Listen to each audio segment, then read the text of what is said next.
الرحمن الرحيم. Hi, Mum. Hi.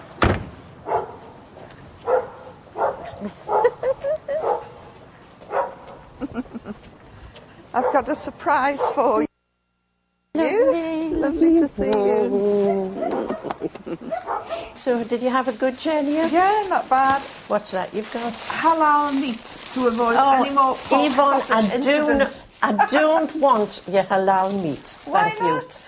you. Look, I wouldn't eat it. This is healthier than the meat that you eat. It doesn't matter whether it's healthy or not. Do you know how they kill those animals? I wouldn't be able to eat it. It's a very painless process. I'm sorry.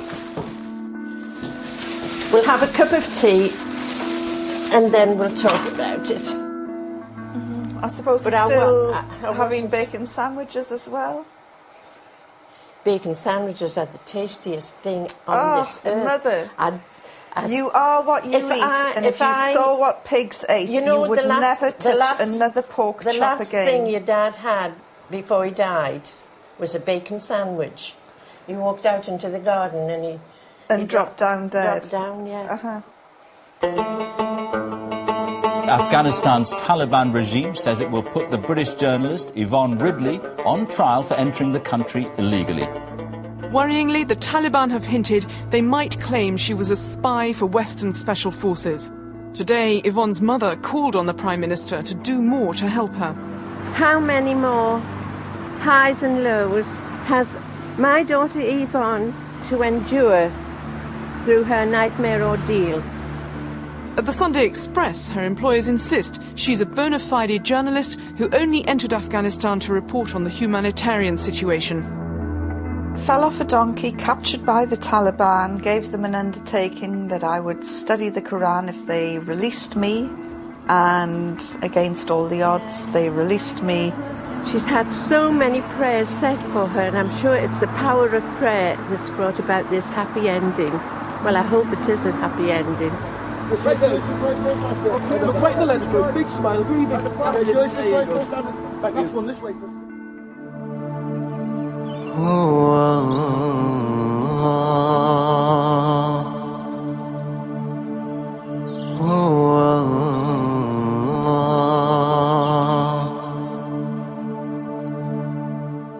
I kept my word, read the Quran, read it again, read supporting literature, couldn't believe what I was reading because the Quran makes it perfectly clear, crystal clear, that women are equal in spirituality, worth and education.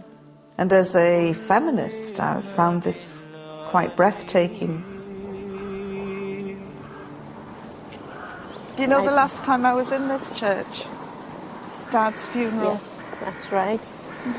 I spoke in the pulpit. Yes. I think it was probably the first time they've had somebody wearing a hijab in the pulpit. And have you rude? No, never. When I sent you an email, because I didn't have the guts to tell you to your face that I'd become a Muslim, you said it was like a death in the family, and that's what started you going to church again. Well, it didn't really start me going, but I suppose it made me more important to me to go to church, because I had to start praying for you, because I didn't know what you were doing.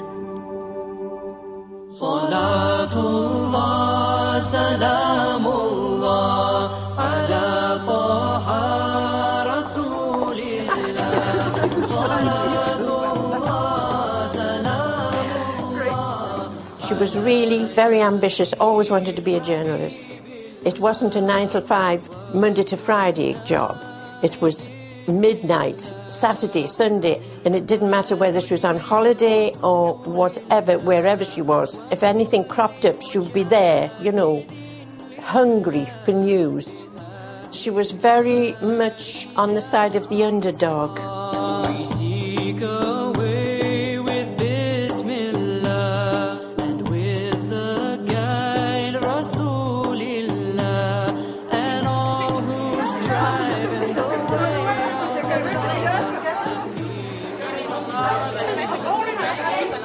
tell you that since 9/11, more than 1,000 brothers and some sisters have been taken into custody. Out of those 1,000 or so that have been taken into custody, about 70 have been charged.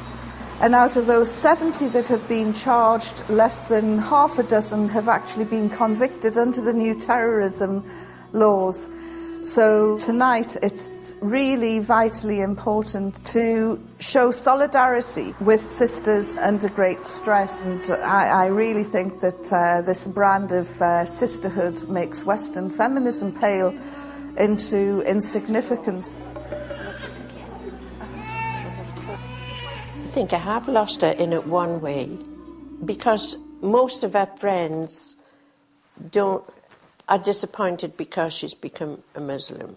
Or if they do ring up, they'll ask about her and in a disapproving voice. But I can tell that it's just foreign to them. La ilaha illallah, La ilaha illallah, La ilaha illallah, Muhammadur Rasulullah.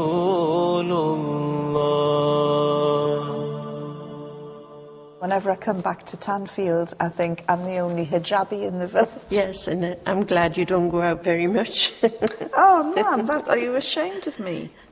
Well, I'm not ashamed of you, but I can't get used to the idea of you wearing the hijab. But what is it that you're so afraid of? It's not that I'm afraid of anything, Yvonne, it's just that... After July 7 happened, you rang me up and said, get that hijab off now.